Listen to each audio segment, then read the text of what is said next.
Bonsoir tout le monde. Donc, on va continuer avec le thorax. Et Kounia, nous parlons, on va continuer avec la paroi thoracique. Nous devons pas qui plus superficielle, c'est-à-dire le sein. Nous parlons région pectorale parce que nous parlons dans la région du bras. Maintenant, on continue avec la paroi thoracique et on va voir celle qui est formée justement d'éléments musculaires et squelettiques. OK, elle a une organisation segmentaire et elle s'étend de l'ouverture supérieure à l'ouverture inférieure. Donc, c'est parti ça, nous prenons.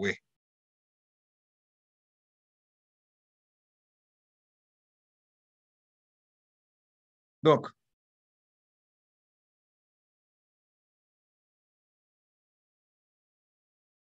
première partie que vous avez, architecture squelettique. Donc, ouais, on dit qu'elle est formée de squelette, c'est-à-dire formée de os, et formée de muscles. Donc, avec partie squelettique, nous allons regarder d'abord en arrière, on va voir les vertèbres. Donc, je ne connais, il y a 12 vertèbres thoraciques.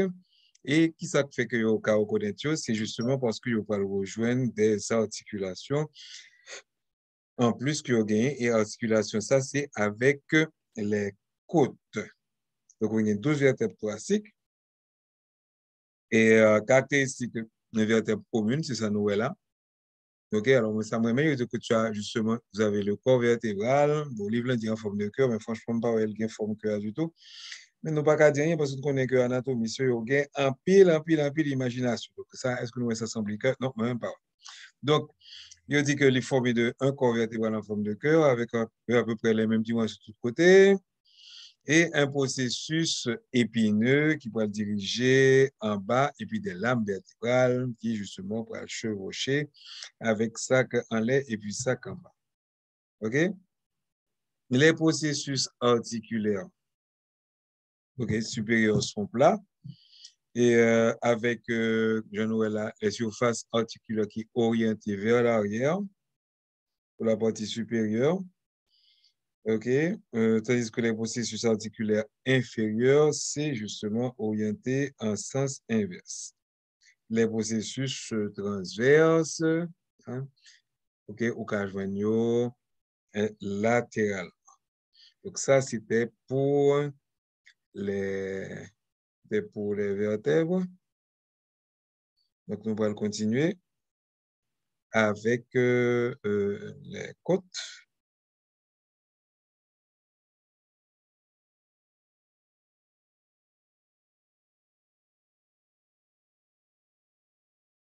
Donc, les côtes, justement, ils vont articuler avec les vertèbres. Et je vais nous présenter là. Et ainsi, si vous regardez le bien, voilà, pour nous le plus bien.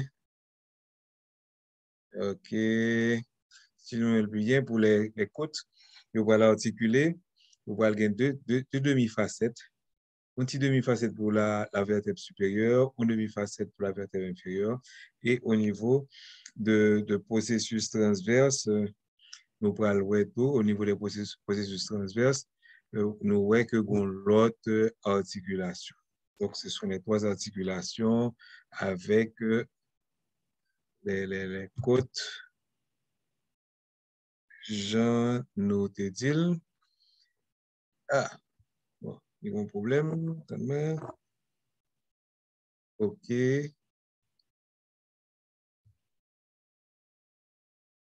Ensuite, il s'agit des côtes.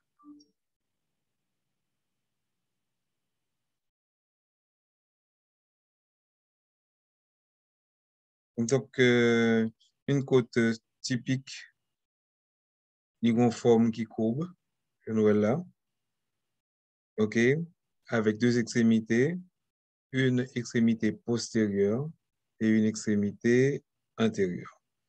L'extrémité antérieure, elle se prolonge avec le cartilage costal.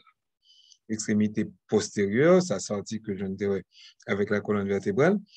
Et les caractérisés qui sont gagnent, ils ont tête, ils ont col et ils ont tubercule et en disant inférieur. La tête là, ils ont forme allongée Et ou bien des deux surfaces articulaires, une supérieure, une inférieure, et séparées par, ça sépare tous les deux ça, il y aurait l'île, donc le supérieur inférieur séparé par la crête.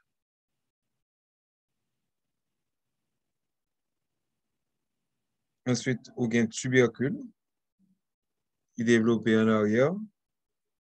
Là, ici, nous avons un tubercule qui est développé en arrière. Et c'est lui-même qui peut venir articuler avec le processus transverse de la vertèbre. Ensuite, vous avez le col.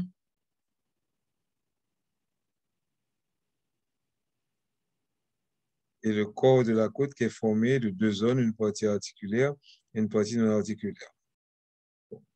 Ensuite, je ne côte là, non seulement les courbes, mais en fin de compte, il y a un tigent viré qui fait que la face externe est plus gardée en dehors, en arrière. Et puis, nous avons des côtes qui ont un tigent particulier, comme la première côte, alors que toute côte orientée suivant, il y a aplati d'avant en arrière. Première côte en lui-même, il va plus aplati de haut en bas, donc il va de préférence en face supérieure et en face inférieure, tandis que 12e côte lui-même fait partie de côte qui atypique. Il n'est pas relié à il pas relié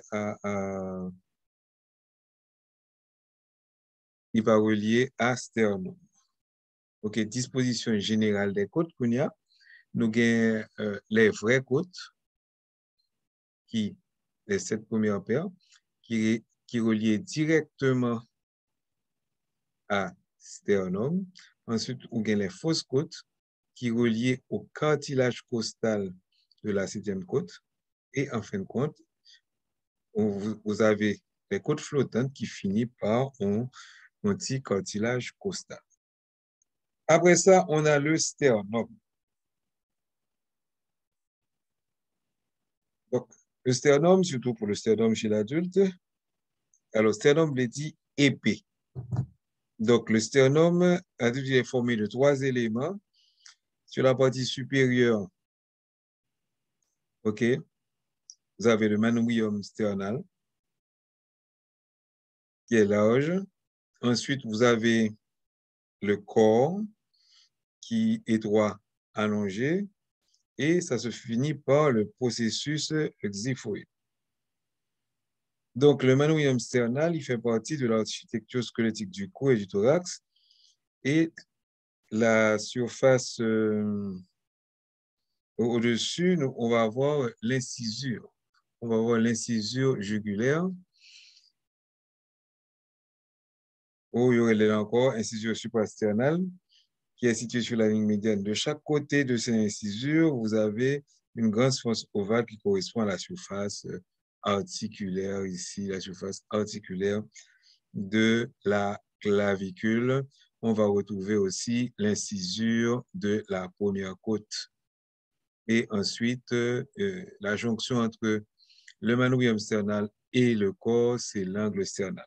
Justement, si on monte maigre, yo ouais angle sternal. Donc si ou maigre ou dit ou maigre et puis pas ouais angle sternal ça ou pas maigre. Ensuite le corps du sternum il est plat et puis bon ou des petites stries traverses et on va retrouver les parties articulaires pour les vraies côtes. Et en fin de compte le processus xiphoïde, c'est ça où il est en période de la bisquette. OK, c'est la plus petite partie du sternum, c'est la pointe de l'épée. Et peut-être large ou pointu, étroite ou bien bifide, ça veut dire qu'il y a deux pointes, il y a courbé, il y a perforé. OK? Donc, les cartilagineux, c'est timonio et puis les veines osseux chez les adultes. Voilà. Donc, les 3 parties du sternum. On a vu la partie squelettique, mais entre les côtes, vous avez justement ce qu'on appelle les espaces intercostaux.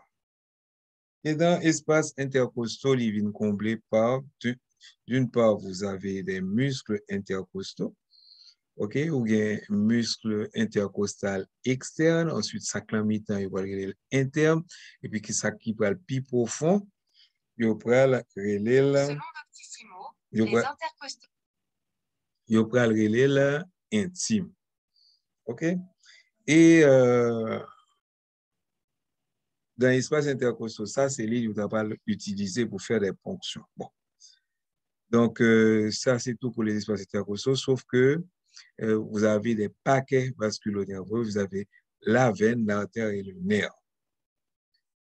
Donc, espace intercostaux, trois muscles et on partie dans le côté qui peut couvrir le paquet vasculo-nerveux.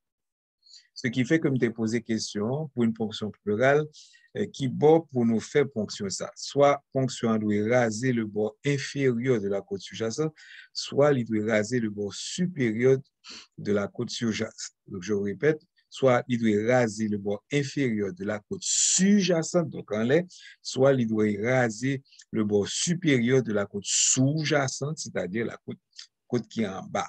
Alors, j'en garde bien, ou pas qu'à prendre bord inférieur de la côte qui en l'air parce qu'on a piqué nerf là. Donc, on doit raser justement le bord supérieur de côte qui est en bas pour pas prendre paquet vasculo-nerveux que on va le piquer. Donc, ça, c'est la réponse à la question. Quand il y a vascularisation du thorax, pour ne pas insister réellement pour vascularisation du thorax, mais nous avons well, ou bien deux types de vascularisation. Une vascularisation postérieure, qui peut partir directement de aorte, et une vascularisation antérieure, qui peut partir de artère thoracique interne.